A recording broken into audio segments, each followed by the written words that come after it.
There isn't that much information out there about ventilation for jewelers, so I'm going to share with you a new system that I put together recently. It ventilates both my soldering station and my pickle pot. I put the ventilation fan up in the attic to reduce noise and to save space in the studio.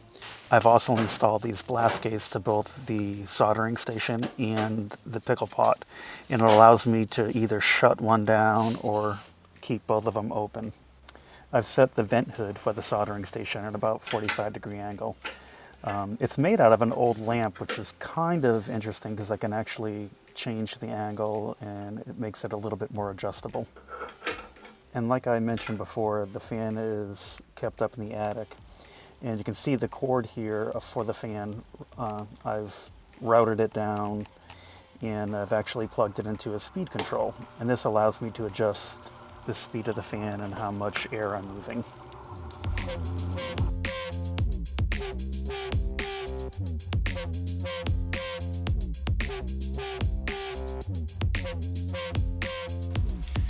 Okay, so right now I'm working on the vent hood that's going to be above my pickle pot. And I'm going to have to keep it stationary somehow. So my original thought was to make a bracket that would attach up here and then attach to the wall.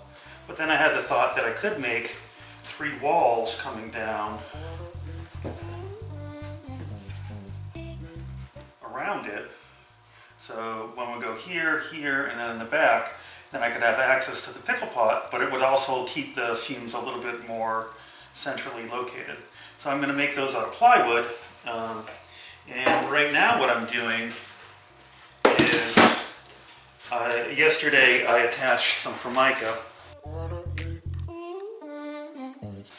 to the plywood on one side, and now I'm just trimming the Formica off so that then it'll essentially be a piece of plywood with Formica. The Formica is a little bit more durable than a say like a polyurethane, so because I'm going to have an acid in the pickle pot, sort of in this enclosed area, this will make this part of the vent hood a little bit more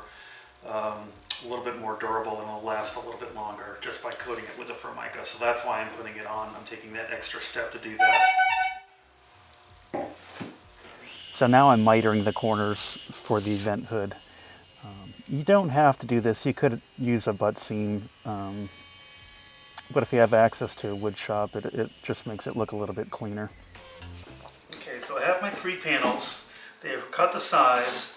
I've cut miters on 4 of the edges, so when they get glued up, they will have a nice mitered seam. Now you don't particularly need a mitered seam. You could also, say if you're putting a corner together, you could just use somewhat of a butt seam and then just screw into it from the side, and that would work just as fine. But we are going to use a mitered seam. So there's going to line up like so. Glue is going to be applied, and then we're going to fold it up. Alright, we're not going to be using clamps to hold this together. We're going to be using a little bit of tape, which is the way I glue up a lot of frames and a lot of other things that have a mitered corner. It seems to work pretty well for something lightweight. Alright, so the first step is to flip everything over and line up our corners.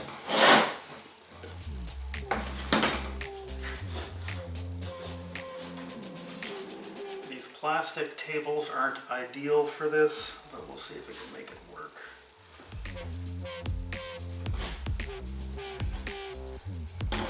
Okay, so we have everything lined up pretty well.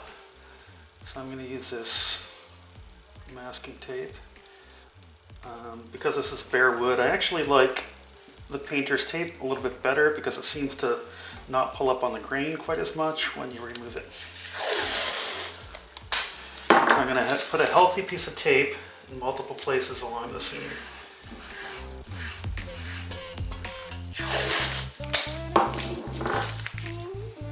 Stretching it a little bit as I apply it. Masking tape has a lot of give and flex, and It'll actually help pull that seam together nice and tight.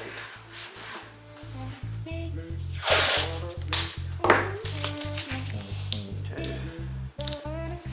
So I've done the seam here, next I'll do this seam. Okay, so I got them both glued up. Now comes sort of the tricky part, is we're going to have to flip it over without breaking any of these seams. If you have a helper, this makes it a lot easier. My wife is at work right now, where I would have asked her to help. Okay, that seemed to work out better than I thought. Okay, so now we're going to apply some glue to this seam, and fold up the two sides.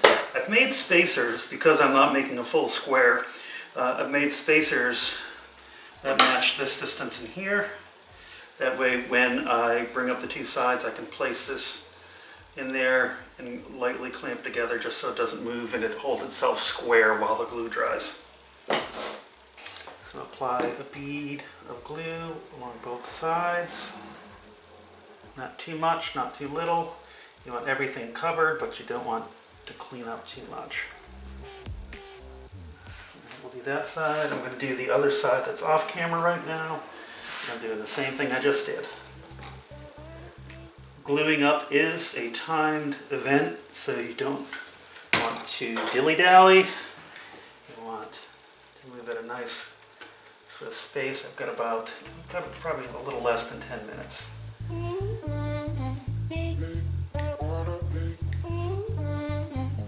I'm using a glue brush to spread the glue to cover the surface nice and evenly.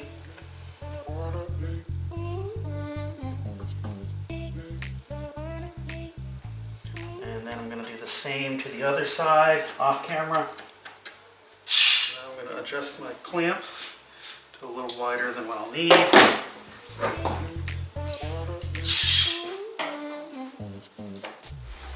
Okay, now we just fold up units.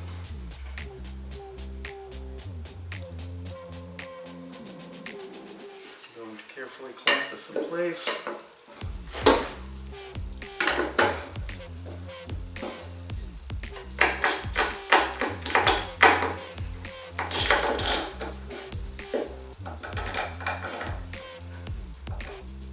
It doesn't have to be tight. I really just want this space to be the same as the space down there. Just enough to hold it in place.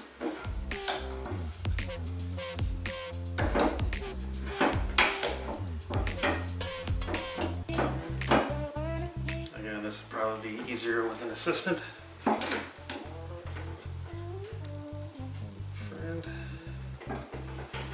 Okay, and then I want to let it dry vertically. I'm going to double check on my corners, make sure they're nice and tight. Okay, so I have it clamped up. I'm going to clean off any excess glue while it's still wet. It's a little bit easier. Cleans off the Formica really well.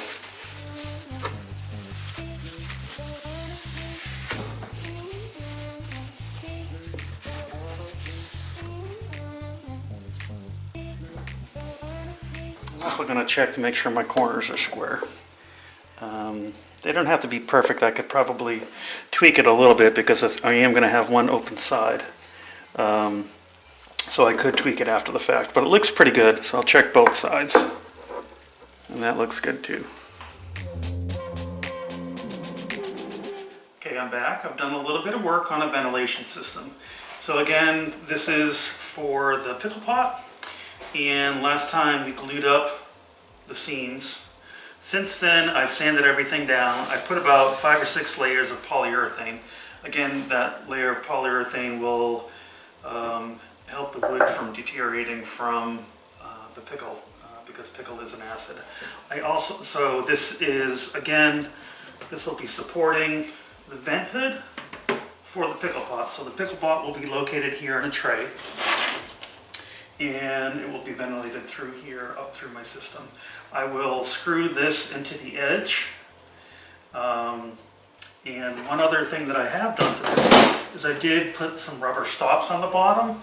for both so it won't slide around on my soldering station, and also I wanted it to lift it off the ground a little bit just in case any pickle or anything got on the surface. I didn't want this to be in direct contact with my soldering station. The next thing that I was thinking about was how am I going to ventilate my soldering station. Alright, so originally I thought this might be a well-suited ventilation hood, and I think it still would be.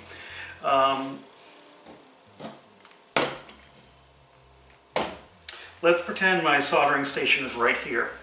You want to ventilate your soldering station. You want, if I'm soldering in this location, I want my vent hood to be slightly above and also 45, kind of like a 45-degree angle to where you're going to be working, because you want the fumes to be sucked both upward and away from you. All right. A lot of people will ventilate their soldering stations by putting their vent hood directly above where they'll be soldering. But if you're leaning over what you're soldering, that will just draw the fumes up in front of your nose. So you kind of don't want that. You want it sucking it both away and upward. All right? So I thought this would be a decent vent hood. I would just have to create some sort of bracket to hold it onto my soldering station. The one drawback is that this is plastic. So I decided not to do this.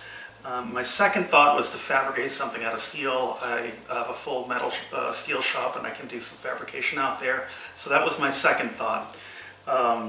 So I actually went out, I laid out some patterns and went out to my shop to fabricate a vent hood out of metal.